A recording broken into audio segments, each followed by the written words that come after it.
Assalamualaikum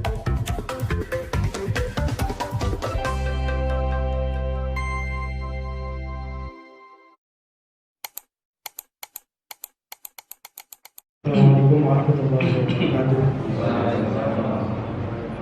Alhamdulillahirrahmanirrahim. Wassalatu wassalamu ala asyrofil anbiya'i wal mursalin wa ala alihi wa sahbihi ajma'in, amma ba'd. Ila hadratin Nabi Mustafa Rasulullah sallallahu alaihi wasallam, hadrati abaihi wa ummati wa dzurriyyatihi wa ikhwanihi wa mursalin wa li kulli salihin wa qarabati tabi'in wa tabi'in wa bisabihin wa ila hadrati al-imam al-hafiz Ahmad bin Habib Hajar al-Asqalani. Shalillahi lahumul Fatihah.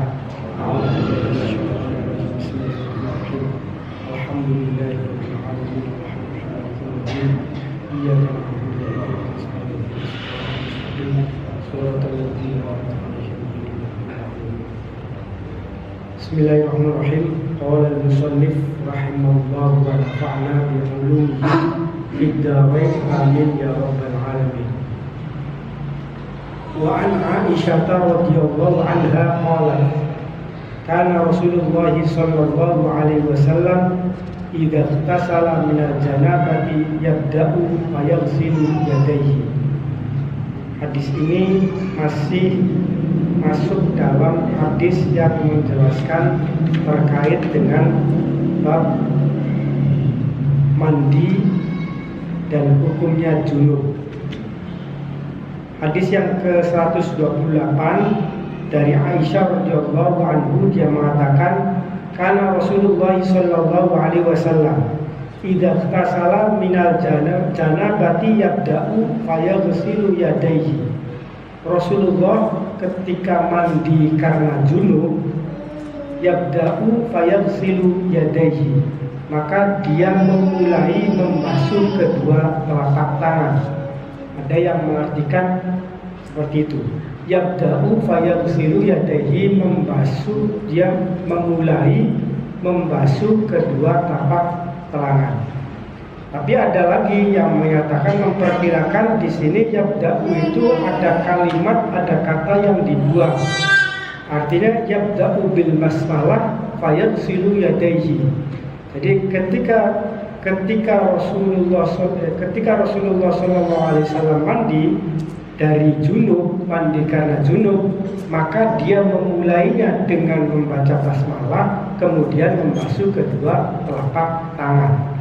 Ada salah satu ulama yang mengartikan hadis ini, terutama terkait dengan kata yabda'u, ada kalimat yang dibuang, kalimat yang tidak diutarakan di dalam teks hadis ini.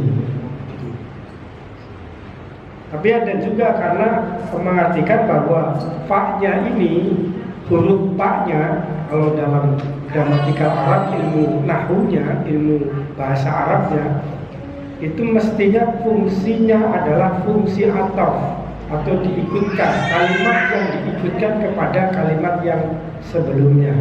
Nah, hanya saja dalam kalimat ataf berupa ini, di dalam susunan kalimat yang ada dalam hadis ini, itu merupakan huruf fa yang zaidah, yang tambahan, jadi tidak memiliki arti apapun.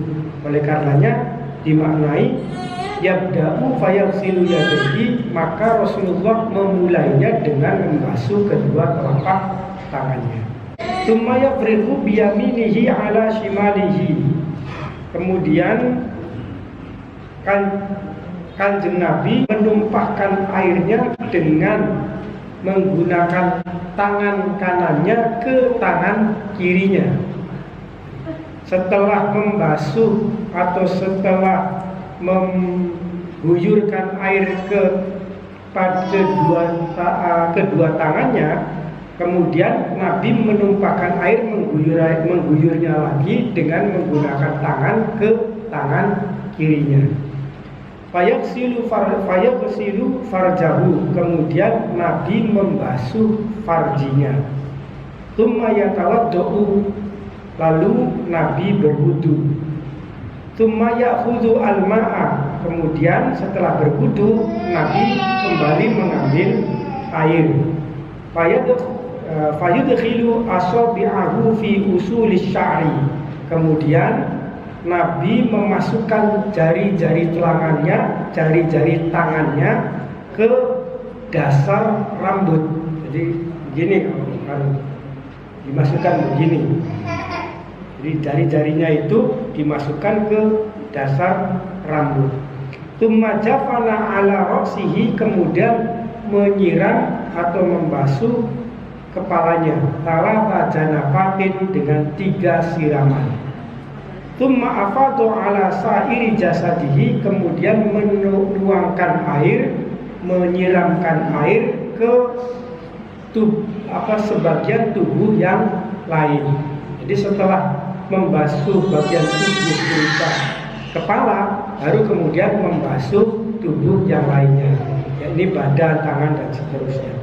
Tsumma ghassala rijlaihi, kemudian Nabi membasuh kedua kakinya.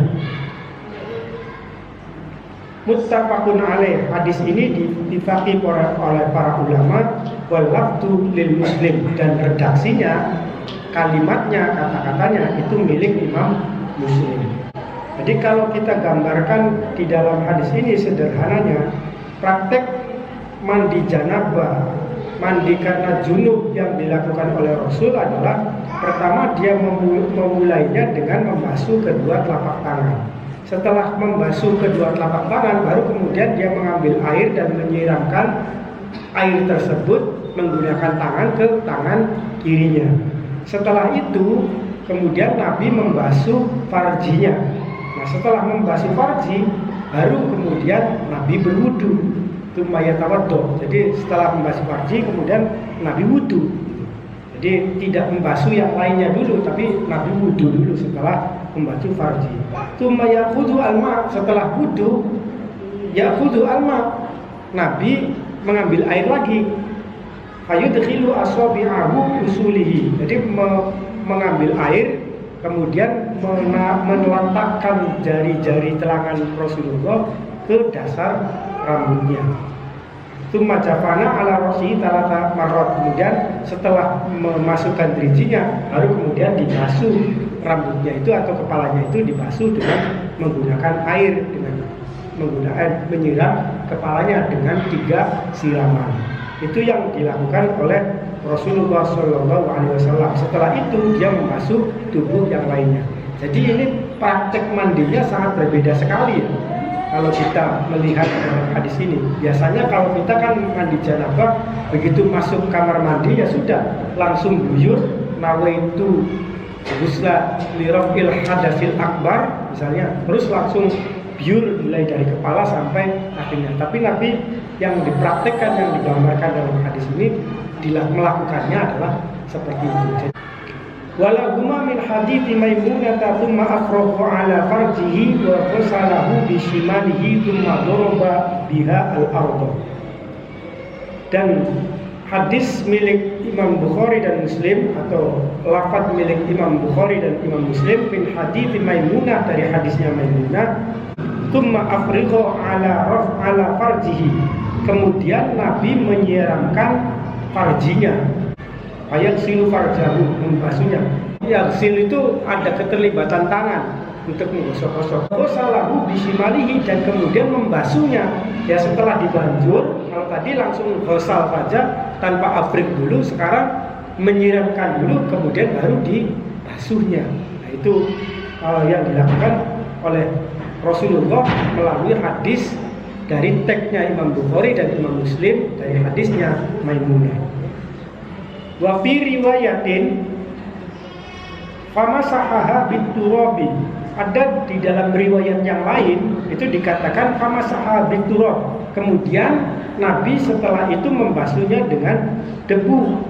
Wa fi akhirih, dan di dalam akhir riwayat disebutkan tsumma ataituhu bil mindil, kemudian Nabi didatangkan atau diberikan semacam wadah air lah, kendi, faradduhu fihi, kemudian tapi Nabi menolaknya. Jadi setelah selesai, Nabi disodori kendi gitu. Bil mindil faraddahu, tapi Nabi menolaknya, tidak mau. Wa ja'ala yunqadu al-ma'a biyadihi, dan menjadikan airnya untuk dibasuh dengan menggunakan tangannya. Hadis berikutnya, wa an Ummi Salamah radhiyallahu anha qalat qultu ya Rasulullah inni imra'atun ashaddu sya'ari ra'si. Dari Ummi Salamah radhiyallahu anha, dia mengatakan qultu, saya berbicara, saya ngomong, ya Rasulullah, hai Rasulullah, inni imra'atun ashaddu sya'ri ra'si. Saya itu perempuan yang rambutnya diikat. Afa'al kuduhu liyaghsilal janabah. Apakah perlu saya lepas ikatannya karena mau mandi junub? Itu tanya siapa namanya Ummi Salamah kepada Rasulullah. Apakah perlu dicopot dingin? Lamun mencari bahasa kedaungnya kan ngono. Apa perlu dicopot dulu ini? Terus wafi riwayatin wal haidatu, dan di dalam riwayat lain wal haidatu, karena mandi karena haid. Afa'al kuduhu liyaghsila al haidu lil haidu, mandi karena haid, bukan karena tadi lil janabah. Kalau tadi li ghuslil janabah, tapi sekarang li ghuslil haid, untuk karena mandi haid. Qala, kemudian Nabi menjawabnya, la, ora perlu, tidak usah, kata Nabi. Innama yakfika an tahtiya ala ra'sika thalatha jatayatin. Ayo, an tahtiya. Innama yakfika an tahtiya ala ra'sika thalatha jatayatin. Mestinya kamu itu sebenarnya cukup menuangkan air di kepala kamu dengan 3 kali siraman, kata Rasulullah. Jadi waktu takon pribadi kondisi rambutnya kula mengatakan apakah perlu dicopot, kan Nabi wis perlu. Jadi kan Nabi ente ku cukup, kamu itu cukup menyiramkan air di kepala kamu 3 kali, sudah selesai. Kata Rasulullah itu sudah dianggap cukup. Wa an Aisyah radhiyallahu anha qalat qala Rasulullah sallallahu alaihi wasallam inni la uhillul masjida li haidin wala junubin. Rawahu Abu Dawud wa sahhahahu Ibnu Khuzaimah. Hadis berikutnya dari Aisyah radhiyallahu anha. Dia mengatakan qala Rasulullah pernah menyampaikan inni la uhilla al masjida li haidin wala junubin. Saya tidak menghalalkan masuk ke masjid bagi orang yang haid dan orang yang junub. Jadi orang junub dan orang haid, dari sebagian para ulama berdasarkan hadis ini itu tidak diperbolehkan atau diharamkan masuk ke dalam masjid. Dari Aisyah radhiyallahu anha, dia mengatakan kuntu aghtasilu ana wa Rasulullah, bahwa saya pernah mandi bersama dengan Rasulullah min ina'in wahidin, dari satu kolam, satu wadah, satu tempat digunakan oleh Sayyidah Aisyah dengan Rasulullah SAW. Takhtalifu aidina fihi minal janabah, dan kami bergantian mengambil airnya, saling bergantian untuk melakukan mandi karena janabah. Muttafaqun alaih wa zada Ibnu Hibban. Hadis ini diittifaqi oleh para ulama dan ditambahkan oleh Ibnu Hibban wa talaqqa aidina, dan ada kata tambahan dari Ibnu Hibban, kata Sayyidah Aisyah, dan kami pun bertempelan tangannya Sayyidah Aisyah dengan Rasulullah, saling bertempelan. Hadis berikutnya, wa an Abi Hurairah radhiyallahu anhu qala qala Rasulullah sallallahu alaihi wasallam inna tahta kulli sya'ratin janabatan faghsilu asy-sya'ra. Hadis ini diittifaqi oleh para ulama dan ditambahkan oleh Ibnu Hibban wa talaqqa aidina, dan ada kata tambahan kata Sayyidah Aisyah, dan kami pun bertempelan tangannya Sayyidah Aisyah dengan Rasulullah, saling bertempelan. Hadis berikutnya, wa an Abi Hurairah radhiyallahu anhu qala Rasulullah sallallahu alaihi wasallam, inna tahta kulli sya'ratin janabatan faghsilu asy-sya'ra wa anqul bashara.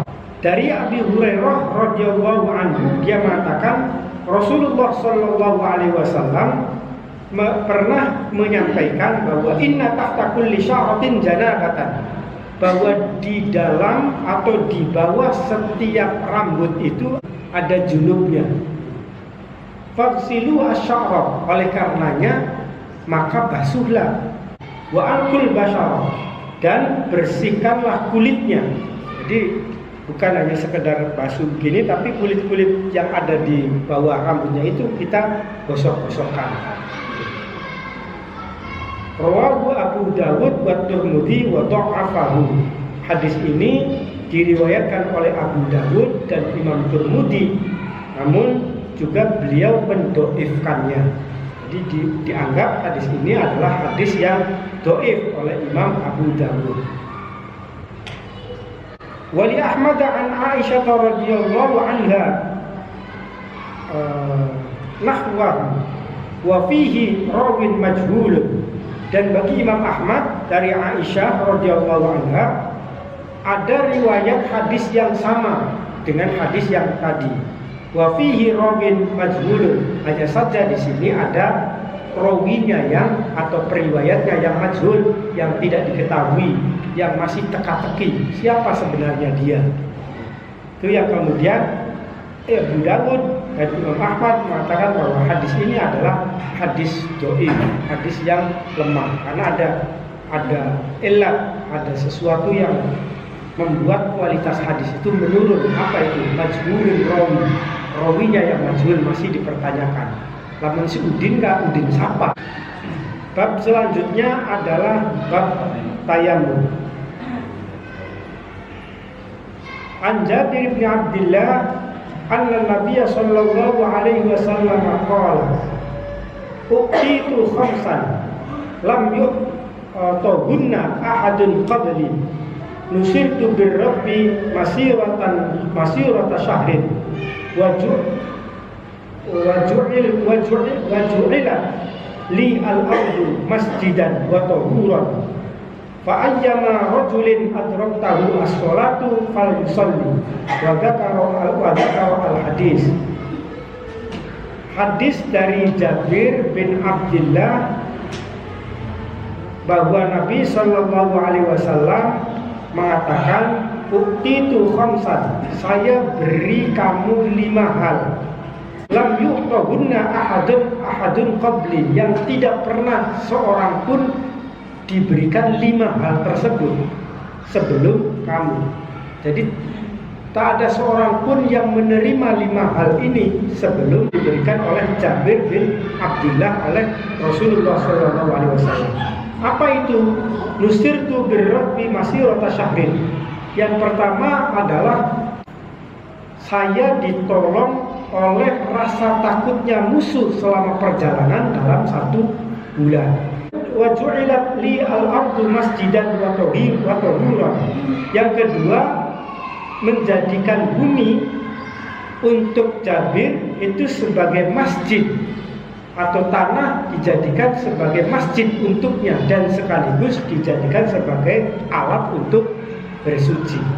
Kaitkan hadis ini ke dalam bab tayammum itu karena al-ardu tahuran, bahwa bumi itu dijadikan sebagai alat untuk bersuci. Kaitannya di sini.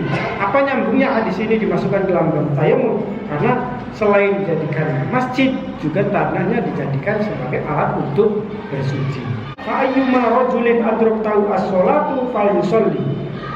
Maka seorang laki-laki dimanapun ketika waktu datang sholat, maka segeralah lakukan sholat. Jadi dimanapun keadaannya, dimanapun tempatnya, dimanapun posisinya, ketika adzan berkumandang maka sholatlah di situ, maka segeralah sholat di situ. Itu karena sepanjang bumi itu adalah masjidah. Kira itu yang digambarkan. Tapi poin dari hadis ini terkait dengan bab dalam penjelasan, yakni bab tayamum adalah lil ardu tahurannya ini, bahwa bumi atau tanah itu bisa dijadikan sebagai alat untuk bersuci. Wadakor hadis ini disebutkan Imam Muslim menyebutkannya terhadap al hadis ini. Itu keterangan catatan di bawahnya seperti ini.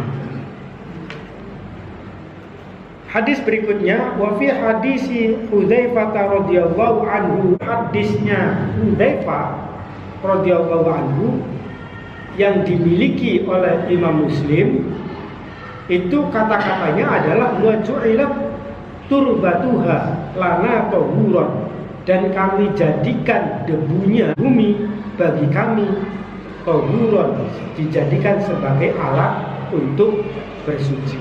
Idza lam najidil ma'a, dengan catatan ketika kami tidak menemukan air. Lebih jelas, lebih detail lagi kalau di dalam hadisnya Hudzaifah. Wan Ali inda Ahmad, dan dari Ali di dalam koleksinya Imam Ahmad, wa ju'ila at-turabu li tahuran, katanya bukan at-turbatuha, bukan wa ju'ila turbatuha, tapi wa ju'ila at-turabu, dan saya jadikan debu untuk bersuci. Hadis yang selanjutnya, an Ammar bin Yasir radhiyallahu anhu qala ba'athani Rasulullah sallallahu alaihi wasallam fi hajatin. Rasulullah pernah mengutus saya untuk keperluan tertentu, untuk suatu keperluan. Fa ajnabtu, kemudian saya junub. Falam ajidil ma, dan saya tidak menemukan air. Fa tamarraqtu fis sa'idi kama tamarraqa ad-dabatu, kemudian akhirnya saya berguling-guling di atas tanah, guling-guling. Kama tamarraqa ad-dabatu, kata Yasinnya, seperti hanya hewan yang sedang berguling-guling, kayak kucing guling-guling kan. Ya kayak tiruan guling-guling kayak kucing. Mungkin terinspirasi oleh kucing sehingga dia melakukan hal itu untuk mandilil janabah. Mungkin kucing yang guling-guling itu sedang melakukan junub, barangkali itu terinspirasi dari kucing. Tsumma ataitu Rasulullah, kemudian saya mendatangi Rasulullah, fadzakartu lahu dzalika, kemudian saya menceritakan peristiwa yang saya alami tadi.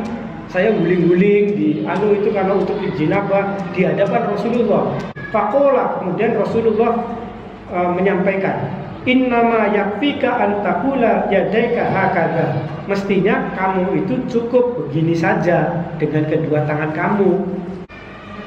Tsumma daraba yadayhi biyadayhi al-ardha darbatan wahidatan, kemudian Nabi mempraktekannya, meletakkan kedua tangannya di atas tanah atau menempelkannya dengan darbatan wahidatan, dengan satu tempelan. Tsumma masaha as-samali 'alal yamin, kemudian mengusap menggunakan tangan kirinya kepada tangan kanannya. Wa dhahira kaffaihi wa wajhihi, dan membasuh, mengusap punggung atau dohir telapak tangannya, berarti ini dohir telapak tangan, kafain, wa wajhahu, dan mengusap wajahnya. Itu hadis dari Ammar bin Yasar.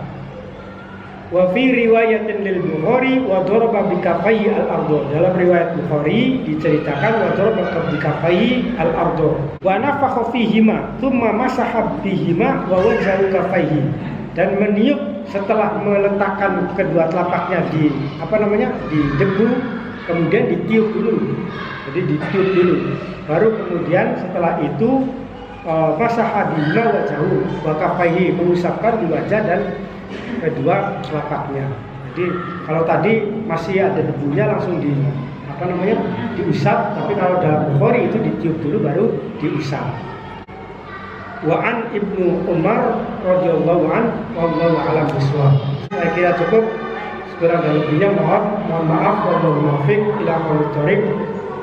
Assalamualaikum warahmatullahi wabarakatuh.